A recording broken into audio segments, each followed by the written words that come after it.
Galera, Natal chegando e as marcas querendo se aproximar dos seus públicos. E a maneira mais óbvia, direta e simples que todas as marcas fazem é criar um filme, uma campanha, dentro de uma campanha. A Coca-Cola lançou recentemente um filme chamado A Carta, que faz parte de uma campanha. E eu vou fazer uma análise agora para vocês desse filme, que tem mais ou menos 2 minutos e alguma coisa. Dentro dessa análise você vai poder entender como que a estrutura de atos está colocada dentro dela e o que cada ato significa, mas principalmente entender por que está tendo tanta repercussão.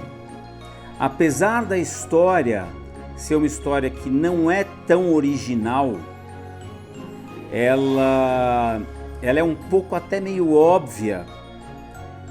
Não vou dizer clichê, tem muitos clichês nela, mas foi muito bem produzido. E a questão da produção acaba dando uma elevada na reação da audiência. Só que se a ideia central não fosse boa, não adianta uma baita produção porque não ia salvar. Galera, a gente está num ano de merda. E é difícil passar alguma mensagem no final de um ano de merda como a gente teve. Esse filme da Coca-Cola passa uma mensagem muito humana e uma mensagem que está todo mundo precisando ouvir. E na minha opinião, é por isso que as pessoas estão falando bem desse filme. Vamos começar. No ato 1, logo no comecinho, a ambientação é um carro antigo numa casa de classe média, média baixa, você já percebe. Tem o bonequinho de bola de neve do lado, mostrando que é Natal. Então, como todo bom filme, toda boa história, começa na ambientação. Então a gente já olha para lá e fala, bom, é Natal, tem neve, é Natal. O pai está indo para o trabalho e aí a gente vê uma pista do que vem pela frente. Uma cena do pai abraçando a filha. Mas é uma cena que mostra que não é uma simples despedida. É uma despedida difícil. E se é uma despedida difícil, para onde será que ele vai? Onde será e quando será que ele volta? A gente não sabe ainda. Então, o subtexto desse começo é: ou o pai vai demorar, ou o pai vai fazer algo perigoso. E ela está preocupada. Valores universais. Nossos filhos se preocupam quando a gente sai para trabalhar, se a gente vai voltar, se a gente não vai voltar. Quando a gente viaja, se a gente vai abandonar, se a gente não vai abandonar, principalmente criança nessa idade. Então, aquele abraço dela e ela faz assim, encosta no ombro dele, é muito simbólico. Até aí, rotina. Rotina que deve acontecer com frequência. A gente mostra uma rotina de um personagem.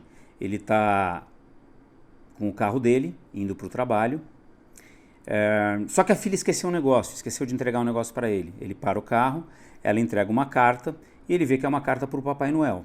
O endereço, Polo Norte. Esse endereço, Polo Norte, essa carta, é uma pista que vai ter uma recompensa depois. Fundamental essa informação. Quem não viu Polo Norte, depois pode ficar um pouco perdido, mas isso é importante. E a gente ainda tem dúvidas nesse momento se essa carta é para o pai ou é para o Papai Noel mesmo. Passa muito rápido. Eu mesmo fiquei na dúvida se era uma cartinha para o pai pedindo alguma coisa ou para o Papai Noel. Então a filha vai lá, entrega para ele. Se você congelar a cena, como eu congelei aqui, está escrito, dá para ver Papai Noel, Polo Norte. E a carinha dela olhando para ele. Então ela espera que ele entregue para o Papai Noel. A gente vê que o pai está indo trabalhar e a primeira cena dele é numa plataforma. Ele trabalha numa plataforma, perigo, é igual a perigo. Ele está na hora do almoço. Por enquanto, tudo normal, rotina. Está na hora da história trazer uma pimentinha pra gente. Ato 1 ainda. O principal conflito da história, o incidente incitante que justifica a história, ainda não aconteceu. Ele está lá comendo seu sanduíche e de repente ele pega uma Coca-Cola para beber. Eu acho, minha opinião, que essa Coca-Cola não precisava estar nesse momento. Porque até então a gente não sabia que era um filme da Coca-Cola. Podia deixar rolar, porque no final vem a grande surpresa. Não precisava. Até porque, sei lá, ele não vai pegar e fazer aquela tomada assim, no meio de uma plataforma. Será que é uma Coca-Cola, uma garrafinha bonitinha, tomada daquele jeito, com todo o charme? E aí quando ele pega, ele vê no fundo da marmita dele a carta. E ele se dá conta. Puta, eu não levei a carta. Ele fica preocupado. Aí ele percebe que tem alguma coisa. Ele olha para o lado e vê no mar E nesse sentido a gente chama de Deus ex machina, quer dizer, uma coisa que cai do céu, né?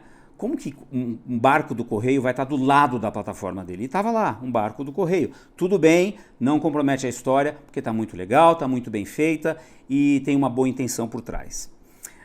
Ele vê o barco do correio e o que ele faz na próxima cena? Sutilmente, nada sutilmente, né? Quer dizer, ele pega o barquinho dele, que tem na plataforma, e vai atrás. Por quê? Porque ele vê que o barco do correio estava indo embora. Ele fala, caramba, é a minha chance de entregar a carta para levar para o Papai Noel. Nesse momento é um ponto de virada, ainda no ato 1. Se ele chegasse no correio e entregasse a carta, teria acabado a história.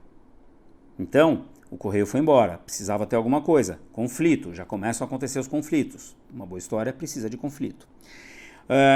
E esse momento de tensão foi muito bem colocado pelo roteirista. A história, nesse momento, ela está prestes a mudar de rumo. Por quê? Porque ele está indo atrás e ele, de repente, perde a ligação do motor.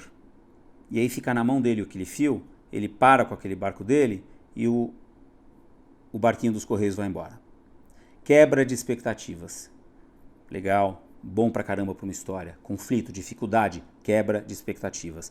E agora? É o que gera na audiência. Incidente incitante? Ainda não.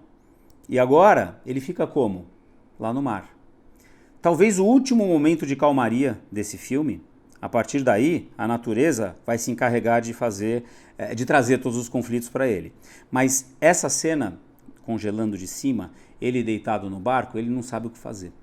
Pode ser que ele volte então para a plataforma e acabou a história aí também. Por isso que não teve um incidente incitante ainda. No começo, quando ele estava lá no barco à deriva, parecia que ia haver um espetáculo de uma baleia. Uma baleia sai assim. Só que mais do que isso, é aí que a gente tem que ver que o roteirista tem que colocar um conflito, senão a história fica muito simples e sem conflito e sem dificuldade. Quando a baleia mergulha, vem aquela onda e aí começam as forças antagônicas. Ele cai, ele vai para o fundo do mar, com a carta na mão, ele tenta segurar a carta e a próxima cena é ele deitado na praia com a carta na mão. Bom, o que ele vai fazer? Ele vai voltar para o barco, para a plataforma, ele vai fazer o quê? Pedir ajuda. Portanto, o ato 1 ainda está acontecendo, galera, porque ele ainda não tomou a principal decisão da história. Chega a noite, ele está lá, um náufrago, ele põe uma fogueira, põe a cartinha lá, a carta esquenta, ele não abriu a carta e ele fica olhando para ela. E neste momento, sem nenhuma explicação, sem precisar de nenhuma explicação, o roteirista coloca, e o diretor, e o produtor, e o ator fazem um trabalho excelente, que é ele olhando para a carta e tendo uma ideia. Nessa hora a gente se coloca com ele e a gente pensa, vai ser tomada uma decisão. E essa decisão não tem volta. Qual é? Eu vou levar essa carta para o Papai Noel no Polo Norte. Ele pensa, vou até o Polo Norte. A partir daí, vale fantasia, que a Coca-Cola gosta de fazer muito. Então, o mundo de fantasia começa a partir daí. A partir daí, vale tudo. Então, ele vai ser colocado à prova. Ele olha e vai embora. Ato 2. Começou o ato 2. Por quê? Porque a gente não sabe se ele vai conseguir ou não. Aí vem uma série de confusões. E o problema, até aqui, da gente não ter tido nenhuma cena fantasiosa, é que as pessoas também começam a olhar e falar, nossa, o que é isso? Pode parecer um pouco estranho. Ele no mato, ele passando por várias, ele escalando. No começo, quando ele começou a escalar uma pedra, a gente não sabia, eu não sabia muito bem, falei, caramba, será que ele está indo para lá mesmo? Polo Norte tem que escalar uma pedra. Mas aí as complicações progressivas vão acontecendo, que é o ato 2 e a função do ato 2, complicar progressivamente. Vai ficando mais difícil. Será que ele vai ser forte o suficiente para conseguir chegar lá? E aí vem ele andando num pântano, ele desviando dos insetos. Parece aqueles realities de sobrevivência. Isso traz um pouco na nossa mente esses realities. Beleza, estamos no ato 2 ainda. Até que a gente percebe que sim, a fantasia é possível.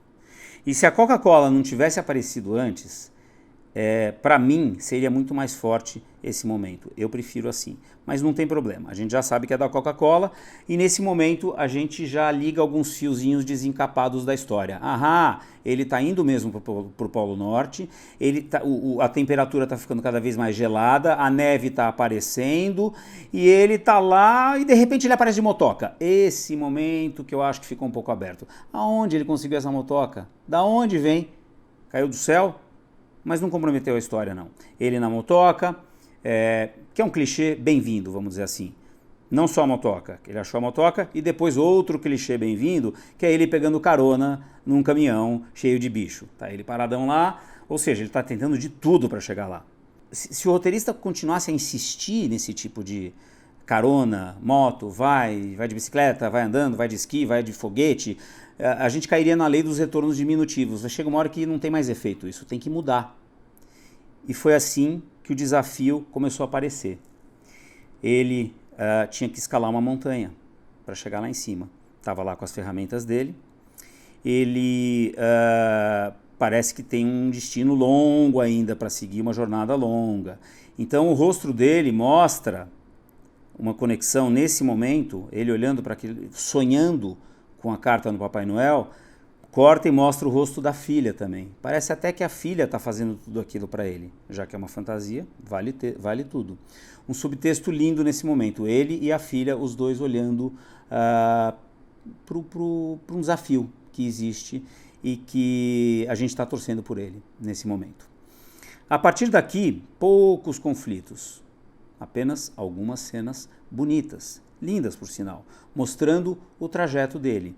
Ele subindo a montanha, ele com os cachorrinhos atrás dele, mostrando que de repente podem ser os cachorrinhos, os huskies que o Papai Noel usa, né?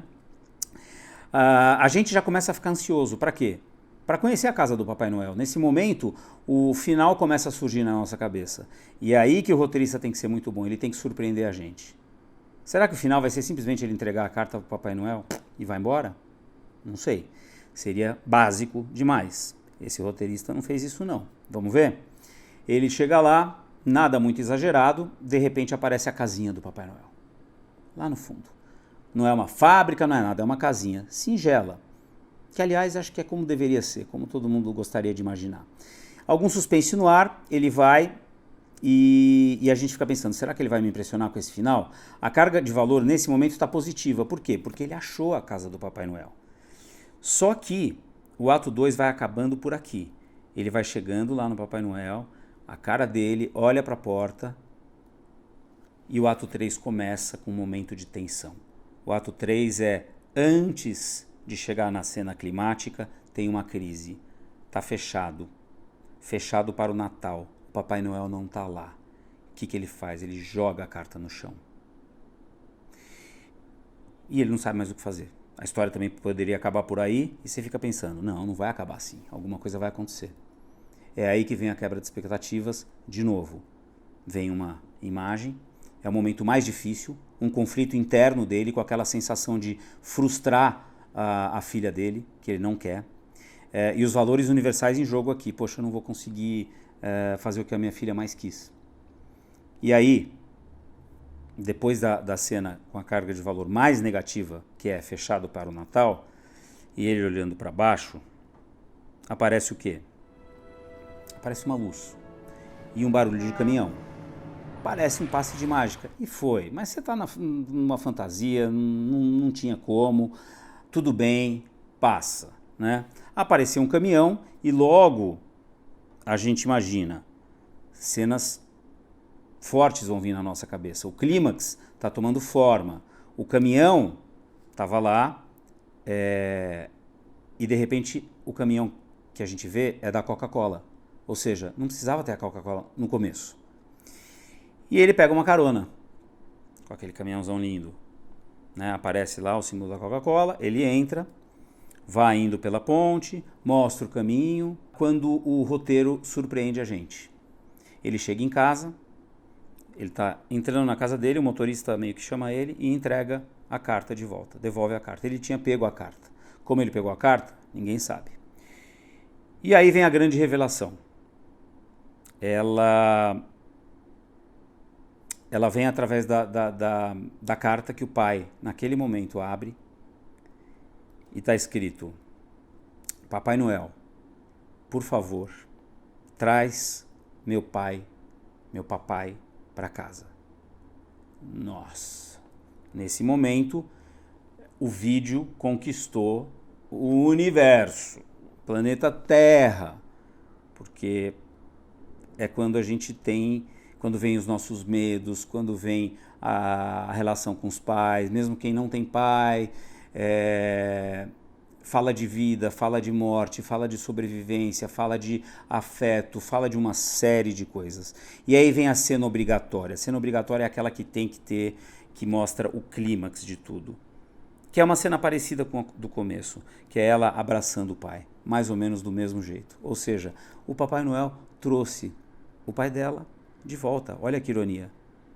Ele não entregou a carta para o Papai Noel, mas o Papai Noel, será que foi o Papai Noel que trouxe ou foi o caminhoneiro? É aí que vem mais uma revelação no final. E aqui, devido à pandemia, é importante que a gente vê que todas as relações e o que a gente está aprendendo com essa crise está chegando no final e mostrando uma grande lição, não só desse filme, mas do ano que a gente passou. Quando eles se abraçam, quem é que proporcionou esse momento de transformação, esse momento de insight, de aprendizado dele e nosso? Foi a Coca? Foi o Papai Noel? Foi o Natal? Foi todo mundo? É aí que vem a magia dos vídeos.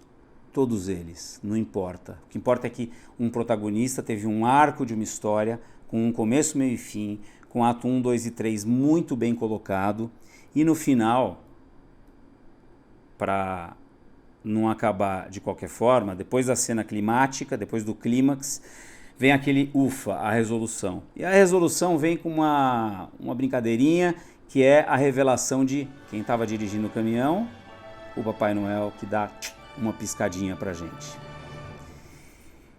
Galera, um filme, ele é bom ou ele é ruim a partir da concepção da sua ideia. Parabéns para essa equipe envolvida nesse projeto, porque o grande valor dele está na ideia. E se a gente fizesse um vídeo de uma cartinha que a filha quer mandar para o Polo Norte? Ah, mas nessa cartinha ela quer pedir para o papai voltar para casa. Ou, cara, puta ideia, ei, vamos fazer um filme sobre isso. A partir daí vem roteiro, a partir daí vem produção. Mexeu com muita gente e foi coerente com o DNA da marca Coca-Cola, que tem muita história com o Papai Noel. Eu não preciso contar aqui, isso fica para outro momento. E o slogan no final: neste Natal, o melhor presente é estarmos juntos.